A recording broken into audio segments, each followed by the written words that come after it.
अब वो सबसे बड़ी दिक्कत ये है कि ये लोग तन्मय शब्द का सही अर्थ नहीं समझते हैं। मैं 25वें दफे कह चुका हूं अपने प्रवचनों में, फिर भी मैं देखता हूं उसी टाइप की गलती निरंतर पाई जाती है। क्या क्या है अंतर है? देखो दोनों, तन्मय होकर जानने का अर्थ क्या? तन्मय को हम उपयोग की एकाग्रता समझते हैं, माने कि वो तो एकदम तन्मय हो गया उसमें, मैंने यहाँ वहाँ कुछ नहीं देख रहा है। परीक्षा देते वक्त विद्यार्थी प्रश्नों का उत्तर देने में तन्मय हो जाते हैं। कोई आदमी खाने में तन्मय हो गया, कोई किसी के विचार में एकदम चढ़ गया, तो यहाँ वहाँ की कोई बात सुनाए, उसको वो तन्मय समझते हैं। लेकिन यहाँ वो अर्थ नहीं है। इसको शास्त्रीय भाषा में बोलते उपयोग की एकाग्रता। तन्मय माने ये जो अर्थ है कि अपने उपयोग को एकाग्र कर दिया, ध्यान में आत्मा में तन्मय हो गए, बोलते क्या नहीं? और यहां ये अर्थ नहीं है।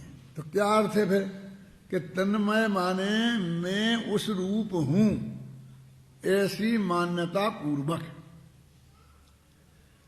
इनने क्या उदाहरण दिया कि सुख का और दुख का, कि सर्वज्ञ भगवान अपने सुख दुख को भी जानते हैं और दूसरों के सुख दुख को भी जानते हैं।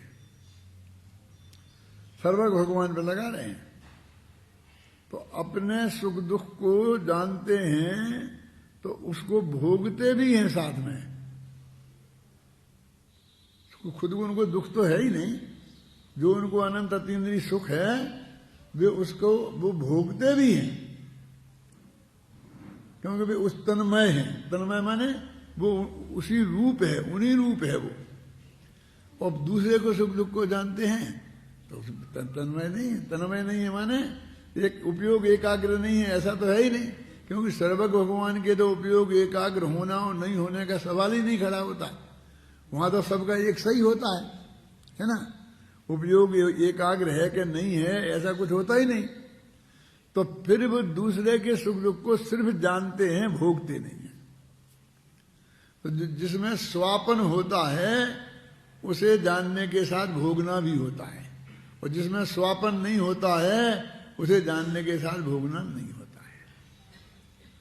फिर अब आप इसको तीसरा भेद और निकालो कि एक तो खुद के सुख दुख को, और फिर एक है दूसरे का कोई पड़ोसी है उसके सुख दुख को, और फिर दूसरे अपने माँ बाप के सुख दुख को, अपने पत्नी बच्चों के सुख दुख को। तीन भेद कर दो है? तो अपने सुख दुख को तो भोगेंगे, इसमें कोई चिंता बात ही नहीं कर रही, और दूसरों को नहीं भोगेंगे ये भी नक्की हो गया।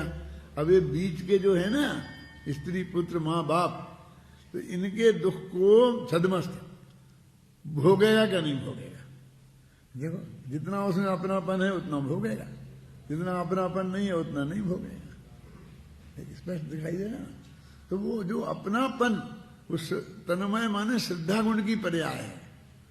तत्मय मैं उस रूप हूं, तो तन्मय होकर के जानते हैं उसको बोलते हैं निश्चय से जानना, और जो तन्मय होके नहीं जानते उसको बोलते हैं व्यवहार से जानना। तो व्यवहार का पना तो तन्मय होके नहीं जानना। तो तन्मय होके जान लेवे ना, अज्ञानी जान सकता है, ज्ञानी तो जान नहीं सकता, केवली तो कैसे जानेंगे? तन्मय होना में उनके हाथ में नहीं है, वो तो वे उस रूप हैं ही नहीं, तो वे तन्मय कैसे हो जाएंगे? समझ गए? जैसे हम वही अर्थ रखते, जैसे तन्मय होना हमारे हाथ में है। हमें मन लगा लो, मन लगा के काम करो, उसे तन्मय होके बोलते हैं। ये अर्थ नहीं है यहाँ। यहाँ अर्थ ये है कि ये मैं हूं ऐसी मान्यता पूर्वक। जैसे कि मेरी पर्याय में परिवर्तन हुआ, मरे ना, मरने का बड़ा परिवर्तन है और वैसे छोटा मोटा परिवर्तन है।